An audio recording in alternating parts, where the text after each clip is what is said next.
HOA ordered me to unlock my gate. I closed it forever after buying the road they all drive on. I never thought a wooden gate could spark so much rage. It started on a quiet Sunday afternoon.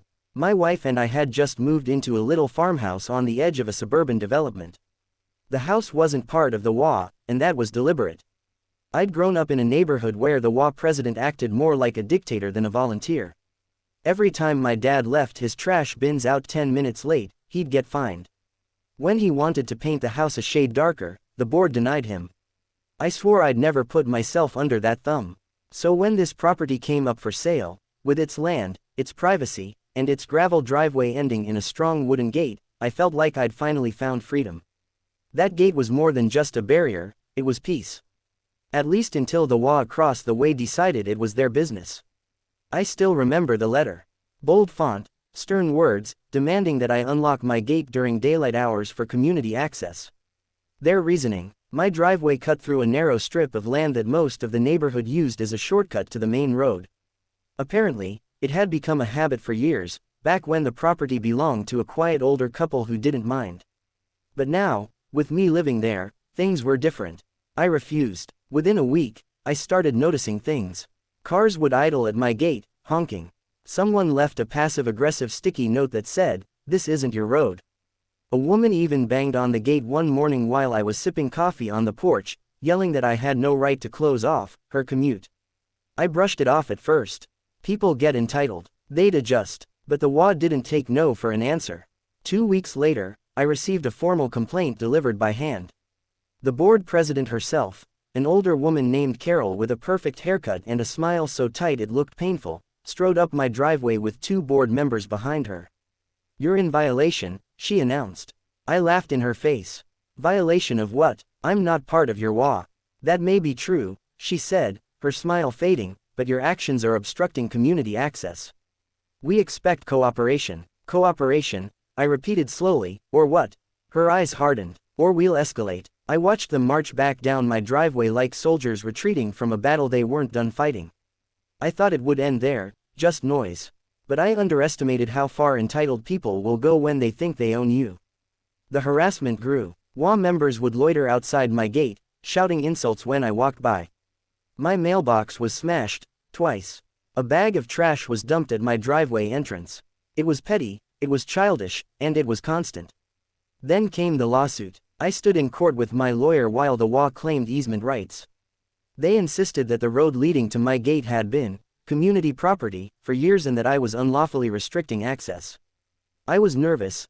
I wasn't a legal expert, but my lawyer leaned in and whispered, "Relax. They don't have a leg to stand on." And he was right. The judge ruled in my favor, pointing out that the road was on my deed, on my property, and that the HOA had no legal claim. Their customary use didn't matter. When that gavel struck, I thought it was over. But instead of retreating, they doubled down. The HOA sent letters to my workplace complaining about my antisocial behavior. Someone keyed my truck. Carol herself shouted across the fence one afternoon that people like you don't belong in this neighborhood. That was the moment something shifted inside me. See, I could have kept ignoring them. I could have left the gate closed and gone about my life. But they wanted a fight. They wanted me broken, humiliated, submissive. Instead, they got something else.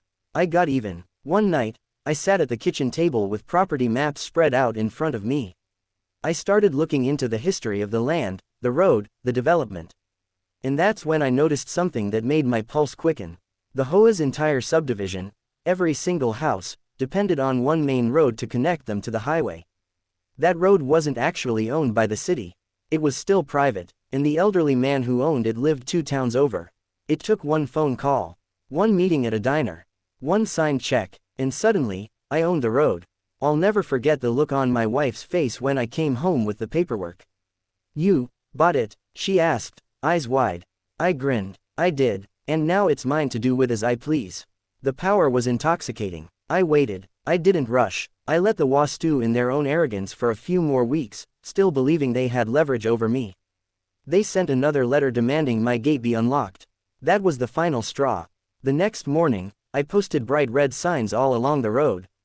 Private road, no trespassing, access revoked. By evening, panic had set in.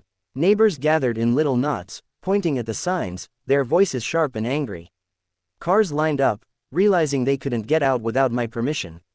Carol stormed up to my gate again, practically foaming at the mouth.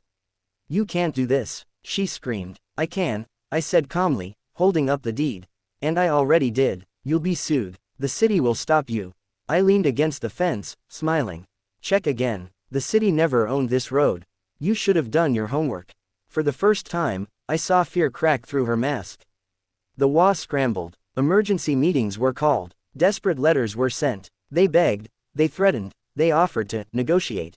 But it was too late. I closed the road permanently. I put up steel gates, cameras, and hired a security service to patrol. The entire neighborhood was forced to reroute, miles added to every commute. Property values tanked overnight. Real estate listings in the subdivision went from charming and convenient to isolated with limited access. I'd struck them where it hurt most, their wallets.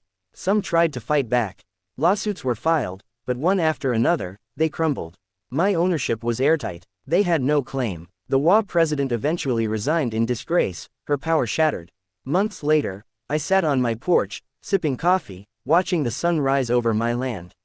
My gate stood strong and closed, just as I'd always wanted. But now, beyond it, silence reigned. No more honking, no more trespassing, no more harassment. The HOA had ordered me to unlock my gate.